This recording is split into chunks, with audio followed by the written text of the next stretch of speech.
Bless the Lord, brothers and sisters. So happy to be back yet again. I thank God for you tuning in. Listen, it's very rare that I make two videos in one day. It's very rare, but I thought and was compelled to make a follow-up video. The video that you've seen prior to this, which was called, Is the Grass Greener on the Other Side? And I didn't want to leave you hanging.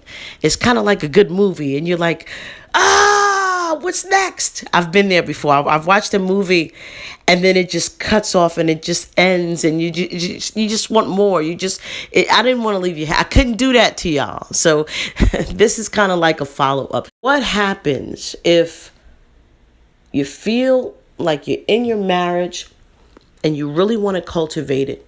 You tried your very best. You are exercising everything that shows that other person that you are really willing, even if it was a situation where he stepped out on you or you stepped out on him, whatever the case is. If it's infidelity in that marriage, if your marriage is in crisis, okay, what do? Do you just give up? Do you just throw in the towel? Did you say enough is enough? You pack the kids, you pack the dog and the cat and everything else, and you just move on. What do you do? Well, let me just give you some scenarios. I'm not going to try to act like I'm Dr. Phil. I'm not going to even try to act like I'm Ian Levanzant. That's another story for another day. I'm just keeping it basic, okay? And I want to just try to, from my heart to your heart, get real, because I've been in a marriage previous to my marriage. Now, I've been into a marriage where I actually invested my time, my body, my mind, everything else. I mean, anything you could think of, my dignity, anything you could think of, I've invested in that marriage. I lost myself. It got to a point where I literally was worshiping this person, okay? To the point where I was a little off the rocker. Can I get real? Okay. Yeah, I was a little off at that time. Not cuckoo for Cocoa Puffs altogether, but I got to a point where mentally it was starting to get to the fact that I wanted my marriage at the time to work so much. I wanted it to live. I loved this person so much. I was in so deep. I felt like it was a Ike and Turner type situation. It was toxic in a lot of different areas. You ever been to a relationship, brothers and sisters, or marriage, where you know there's toxicity there. You see the red flags, but yet with all your grip and all your might and all your time and all your everything else, you are trying to hold on. Hashanda. You're trying to hold on with your neck. It's like a person who's literally hanging off of a building, and with their nails, they're literally you're in so deep that you're not willing to let go because of the unknown that's beneath you. So I've been in a situation where I literally felt like I was ready to leave this planet if I didn't have this person in my life. And I'm going to be real with you. It wasn't a good space that I was in. And brothers and sisters, truth be told, the reason why I'm no longer with that person, okay, the father of both of my daughters, okay, and the reason why I decided, okay, to divorce him is because of infidelity, abandonment. It was physical abuse in that marriage, and the fact that he committed adultery on many levels on me, okay? So with all of that anguish, even in that marriage, I still wanted to hold on. During the course of 9 years, not 9 months, not 9 days, I held on that building, okay, for dear life, for 9 years. And it got to the point where I realized that being that I had 2 children, okay, One of which, a baby I just gave birth to, really, which was his. And, you know, the fact that I knew that I wasn't only emotionally alone in this marriage, but I realized that I could not hold this person hostage, even though I wanted to. Even though I wanted to. Probably physically sometimes, to keep it real, and also emotionally. I wanted him to love me the way I loved him, because I had so much invested in this marriage, okay? And it just wouldn't work. It just wouldn't work. I was trying to make it work. I was trying to make him love me. I was trying to make him understand that whatever he did to me that was wrong, we could get through it. No matter how many times he got locked up for selling crack, we could get through it. No matter how many times he literally, oh man, I'm getting like way next level deep. I think I'm getting maybe too deep.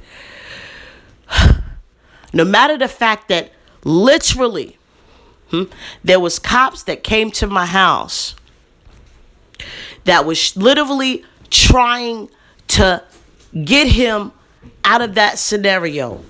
I literally did not want to let go. I literally wanted to make sure that his stay while he was in jail was a comfortable one. I made sure that his commissary, okay, was top notch. I made sure that year after year, no matter if it meant that I had to ride on a bus for about 5 or 6 hours upstate as his wife, okay, I did what I had to do because I was in too deep. Okay. So I say all this to say, in terms of me trying to force or trying to make a person love me, no matter how much I tried to make it work, I realized 5 key important things, and I want you to write this down. Get a piece of paper, rewind the tape, share this video, like this video. 5 very important things that I've learned in a marriage, okay? Number 1, you cannot force any person to love you. That's number 1. Number 2, you cannot force any person to stay in that marriage if they don't want to. Number 3, for the sake of children, you cannot use your children as leverage to make a man stay or make a man want to stay. Okay? Number 4, when you do the best that you possibly can, and that means holding on to their life, if they don't want to stay, you cannot change their ways. Your good upbringing, just because your family, you came from a family that everybody stayed together and you want to emulate that. You want your marriage to work just because. Or just because there's a reputation going on in church and you feel that it's just too shameful. We just got to go along to get along. If that person is not willing, brothers and sisters, this is the key. You have to make sure that they're willing. They're willing. And if that means, brothers and sisters, like I did, if that means that you got to wait in that marriage, hear me good, until you're absolutely, positively, without a shadow of a doubt, hear me good, without a shadow of a doubt that you've done everything in your power. Because listen, people get divorced like it's hotcakes. Nowadays, it's like the Christian community is up there with the world. Oh, yeah. And they say once you get divorced, the probability of you staying together with somebody else is very slim to none. Very slim to none. I'm coming up on my 8th year this month actually. 8th year of marriage to my current husband. Okay? Oh yeah. And I thank God that we have a very vibrant, flourishing, loving, committed, that's the key, both committed marriage. You hear my husband sometimes, he gets on here on YouTube. It's not a fluke. We got the real thing. We got good love. All right. So, but anyway, you gotta be committed. Okay. And then the last thing, brothers and sisters, last but not least, first and foremost, you gotta have God in the equation, and they have to be saved and sanctified before you say I do. Listen, don't, and that was my problem with my ex. We wasn't saved. We didn't get married. We would just get married. You know, we're young. When God is in the center of your marriage, that is what solidifies your marriage. I'm talking about the real deal. Well, Samantha, what if we are saved? We both got married and we saved. In fact, I met my husband at the church. Well, brothers and sisters, if you're saved and he's saved, right? And if your marriage is in crisis, just like a lot of millions of marriages that are Christian, quote unquote, marriages that are in crisis or ended in divorce, right? Hear me very clearly, please. There's something that was in that marriage before it started. Hear me very good and clear. That was overlooked, that you didn't rectify or solidify before you said I do. Okay? You didn't get to know him or you didn't get to know her like you should have. You didn't do your due diligence. There wasn't deliverance. There wasn't demons expelled. They were the same person with a Christian title that they was when they was in the world, with a nice fancy suit on at the altar. Okay? That's where the problem lies. Yeah, that's where the problem lies.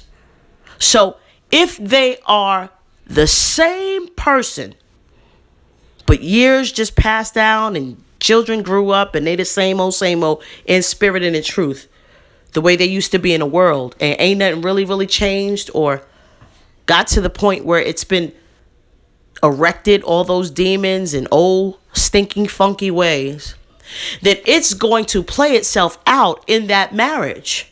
And again, look at my masturbation video. It could be a situation where they are sexually, hear me, connected with someone in their dreams, an incubus and a succubus demon that just don't want to let them go, and is doing everything in the natural realm to break up your marriage. Oh yeah, it's deeper than what meets the eye. You see, marriage is very intricate. That's why God created it. But see, Satan, on the other hand, wants to pervert your marriage. Satan, on the other hand, looks at marriage like a fluke, a freak show. That's why you have men getting married to each other and women getting married to each other. It's a freak show. He's like trying to laugh at what God instituted. Oh yeah. What you have to realize is that once you say I do, right? There's some things that both of you in that marriage have to own up to. If you have insecurities in that marriage, that other person, just like a shark, is going to smell that blood. And you know what they're going to do? They're going to use it as leverage, especially if they're wicked-hearted, generally. Okay? So maybe it was a situation, brothers and sisters, that the one you picked, God didn't pick. Oh, man, I'm done. It's over. Maybe the one that you thought was a man after God's own heart was actually a man after Satan's own heart.